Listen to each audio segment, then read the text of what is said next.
What's up, guys? Welcome back to the UFC Arena. UFC Fight Night.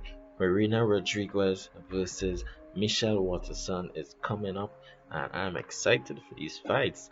A lot of the more casual fans would not recognize some of these names, but this is actually a very good card if you ask me. Unfortunately, the main event of this card was supposed to be Corey Sandhagen versus TJ Dillashaw, which I was really looking forward to, but Dillashaw had to go and get injured. So now the main event is Marina Rodriguez versus Michelle Waterson, and I love this fight. Why? Because two strikers, two very good strikers, and I really like Marina Rodriguez. Her last fight against Amanda Ribas was impressive. This girl, one thing I like about her is her fighting spirit. Every single time she comes to fight, if you take her down, she's going to batter you on the ground with elbows. If you're standing, she's gonna attack you with every strike in the book, and she has a mean streak to her that I like. She's one of the best strikers in this division. Her Muay Thai striking is very high level. Elbows, knees, and the clinch is a problem. Her striking from distance is also a problem. She has good speed, good boxing. I really enjoy watching her fight, and I think that she's a serious contender in this division. She's also pretty long for this division, and in a lot of ways she reminds me of Joanna Jędrzejczyk. She has the same kind of frame that Joanna has, and she has the Muay Thai skills that Joanna has. Michelle Waterson, she's more known than Marina Rodriguez. Everyone knows her, the karate hottie, she's attractive and stuff, but she's also a really good striker and a really good technical striker. Waterson is 4-4 in her last 8 fights. And what we have seen from her is she has a high enough level that she can beat a lot of people in the rankings, but when it comes time to break into that top 5 or those at the very top, she always falls short. The people she loses to, there's no shame in losing to them. She only loses to high level competition. So her 4 losses out of those 8 fights are to Rose Namajunas, the current champion, to Joanna Jędrzejczyk, former champion, to Carla Esparza, also former champion and pretty much at the top of the division right now, and to Tecia Torres, who is a problem, right? When Tecia Torres is on, she's an excellent striker. So there's no shame in those losses. But that's the thing. Michelle Waterson is very good, but I don't see her as a championship contender.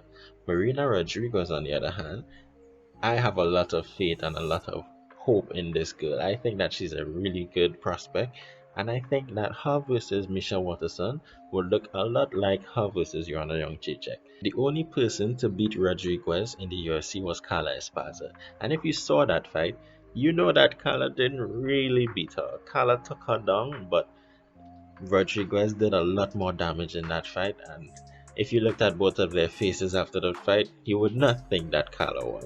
But anyway, I think that the hype train is gonna roll on, meaning she beat Amanda Ribas and she gained some momentum, and I think that she's gonna beat Michelle Waterson as well. I think her reach is gonna give her problems. Waterson, I don't think is gonna be able to take her down and hold her down. So I think that on the feet she has an advantage. Although Waterson is good on the feet, no doubt about it. I just think that Marina is a little better. She's a little more powerful, she's a little quicker, and she's longer. So yeah, I'm gonna go with Marina Rodriguez. I'm gonna say it's gonna be a 5-round decision. The next fight that we're gonna talk about is Donald Cerrone versus Alex Morono. This fight was supposed to be Cerrone versus Diego Sanchez, but we all know things went a little cuckoo with Diego and Joshua Fabian stuff, and that all that drama, and Diego was cut. So here we are, Alex Morono is stepping up.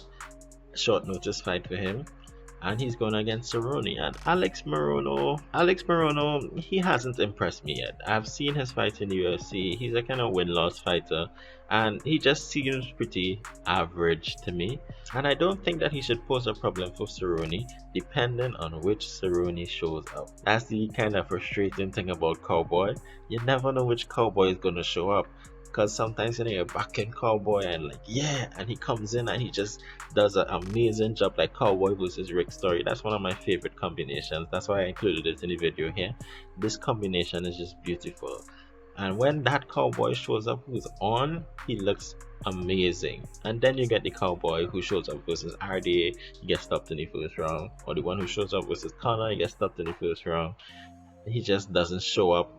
And he's a very hot and cold fighter, but when he's hot, he's hot. And if you don't get him out of there, usually in the first round, and he gets his momentum going, it's probably gonna be a long night. Like we saw Cowboy versus Matt Brown, knocked him out in the third round. That was a good fight. Cowboy was losing, but he came back. Cowboy versus Eddie Alvarez is another good scrap where Cowboy came on later and he was just a problem. So Cowboy should definitely be able to win this fight. Definitely. He had a good extended rest. He didn't fight 4 times in the air. So hopefully, he's rested, he shows up sharp, and I don't think that Alex Morono has anything for him, really. I don't think Morono could beat him on the feet or on the ground. The only way Cowboy loses this fight, if you ask me, is if he doesn't show up. If he's slow, he's lethargic, he's not there, and he doesn't look like himself.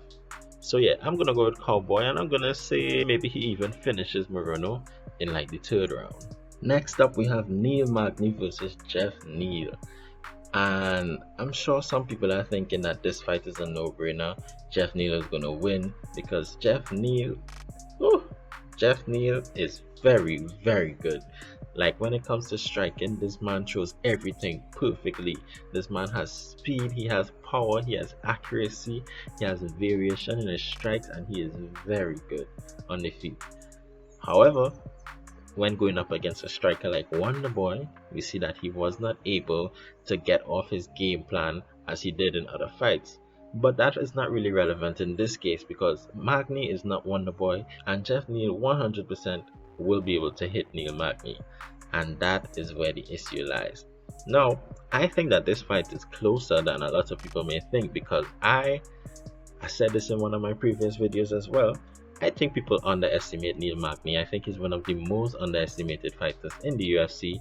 He lost his last fight to Chiesa, unfortunately, but he never gave up in that fight.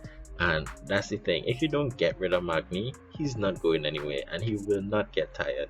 And I think that if he's able to implement his grappling and his wrestling, if he's able to hold Neil against the cage and make it a dirty close range fight, he has a good chance of winning. That's the thing. Magny tends to win fights that you don't think he should win, and then he might lose fights that you think he should win. However, with all of that being said, I think that Geoff Neal has some very good hips and good wrestling in terms of wrestling. I don't think it'll be easy for Neal to get a hold of him and to grind and hold him against the fence. So I'm gonna say Geoff Neal KOs Neil Magny in like the second round. It hurts me to say that because Neil Magny is my boy.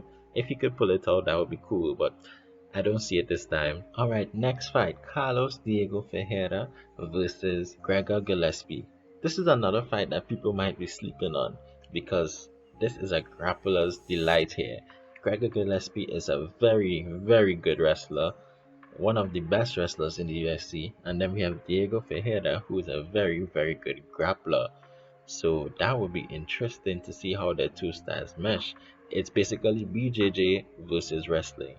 And who knows, usually when two grapplers come together, it might turn into a sloppy or boring striking affair. But I have a feeling that Gregor Gillespie is going to wrestle because he always wrestles. It's like Khabib. I feel like no matter what, Khabib is going to wrestle. So I feel the same about Gregor Gillespie. So I do think there's going to be some grappling in here.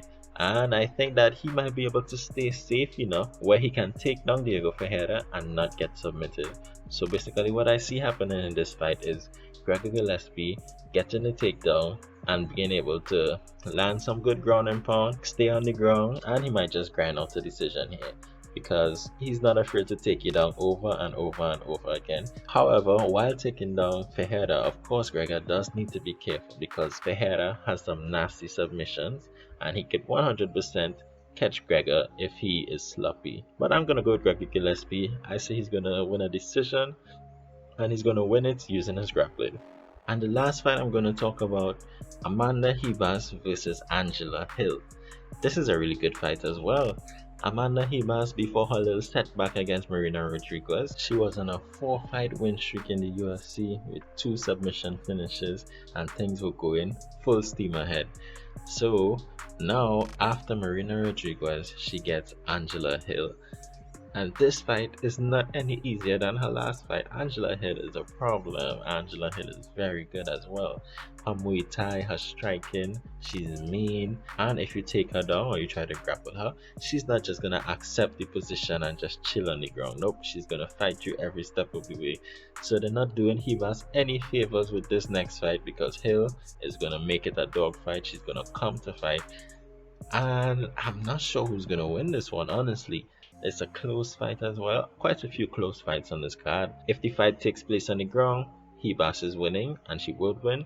If it takes place on the feet, Hill is most likely winning and she would win. I really like Angela Hill, but I'm gonna have a little faith in Amanda Ribas here. I'm gonna say that she's gonna bounce back from her last loss. She's gonna be able to out grapple Angela Hill, and she's gonna win this fight, and she's gonna make a statement saying that, you know, she's still a legit contender. It's not gonna be easy, and I think this is probably one of the closest fights on the card. So I'll say Ribas 51%, Hill 49%. Anyway guys, that's the end of this video. If you enjoyed my content, please remember to like, please remember to subscribe, hit that notification bell so you're notified anytime I post a new video. I will be posting my reaction to these fights, of course, so stay tuned for that, and I'll see you all in the next one.